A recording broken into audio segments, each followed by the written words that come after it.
ಇವತ್ತು ಮಧ್ಯಾಹ್ನ 2 ಗಂಟೆಗೆ ಭಾರತ ಮತ್ತು south Africa woman world cup final ಇದೆ. ಅದರಲ್ಲಿ ನಮ್ಮ ಮಹಿಳಾ ಟೀಮು ಮೊನ್ನೆ ಯಾವ ರೀತಿ ಆಸ್ಟ್ರೇಲಿಯಾ ವಿರುದ್ಧ ಪರ್ಫಾರ್ಮೆನ್ಸ್ ಮಾಡಿದೆ, ಅದಕ್ಕಿಂತ ಇನ್ನೂ ಚೆನ್ನಾಗಿ ಮಾಡಬೇಕಂತ ಹೇಳಿ ಮಾಡ್ತಾರಂಥೇಳಿ ಆಶಿಸುತ್ತಾ ಅವರಿಗೆಲ್ಲ ಒಳ್ಳೆಯದಾಗಲಿ. ಈ ದಿನ ಇಂಡಿಯಾ ಮತ್ತು ಸೌತ್ ಆಫ್ರಿಕಾ ಮಧ್ಯೆ ವರ್ಲ್ಡ್ ಕಪ್ ಫೈನಲ್ಸ್ ಇದೆ. ಇಲ್ಲಿವರೆಗೂ ಭಾಳ ಅದ್ಭುತವಾದ ಪ್ರದರ್ಶನ ಮಾಡಿರುವಂತಹ ಮಹಿಳಾ ತಂಡ ಈ ದಿನ ರೋಚಕವಾಗಿ ಗೆದ್ಕೊಂಡು ಬರಲಿ ಅಂತೇಳಿ ನಾನು ಶುಭ ಹಾರೈಸ್ತಾ ಇದ್ದೇನೆ. All the best India. ಇವತ್ತು ICC world cup women championship ಇದೆ. ಇಂಡಿಯಾ ಸೆಮಿಫೈನಲಲ್ಲಿ ಗ್ರೇಟ್ ವಿಕ್ಟ್ರಿ ತಗೊಂಡು ಇವತ್ತು ಫೈನಲ್ ರೀಚ್ ಆಗಿದೆ. ಸೊ ಜಮೀಮಾ ರೋಡಿಗ್ರಸ್, ಹರ್ಮನ್ನು ಮತ್ತು ಸ್ಮೃತಿ ಮಂದನ ಕೀ ಪ್ಲೇಯರ್ಸು ಚೆನ್ನಾಗಾಡಲಿ. ಇಂಡಿಯಾಕ್ಕೆ ಆಲ್ ದ ಬೆಸ್ಟ್. ಇವತ್ತು Bharat South Africa final match ಇದೆ ವನಿತೆಯರದು, ಏನಂತ ವಿಶ್ ಮಾಡ್ತೀರಿ? ಈ ಮೊನ್ನೆ ಸೆಮಿಫೈನಲ್ ನೋಡಿದ್ದೀವಿ, ಎಲ್ಲ ಹೇಗೆ ಆಡಿದ್ದಾರೆ ನಮ್ಮ ಇಂಡಿಯಾ ಟೀಮ್ ಮಹಿಳೆಯರೇ ಅಂತ ನೋಡಿದ್ದೀವಿ.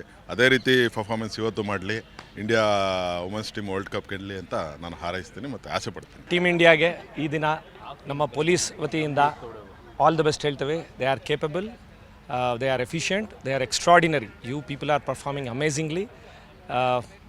ಗೆಲ್ತೀರಾ, ಗೆದ್ದು ಬರ್ತೀರಾ. Thank you. ವುಮನ್ ಕ್ರಿಕೆಟ್ ತಂಡದವರು ಸೌತ್ ಆಫ್ರಿಕಾ ವಿರುದ್ಧ ಫೈನಲ್ ವರ್ಲ್ಡ್ ಕಪ್ ಆಡ್ತಾ ಇದ್ದಾರೆ. ಅವ್ರಿಗೆ ನಮ್ಮ ಬೆಂಗಳೂರು ಪೊಲೀಸ್ ವತಿಯಿಂದ ವೈಯಕ್ತಿಕವಾಗಿಯೂ ಸಹ ಆಲ್ ದ ಬೆಸ್ಟ್ ಹೇಳ್ತೀನಿ.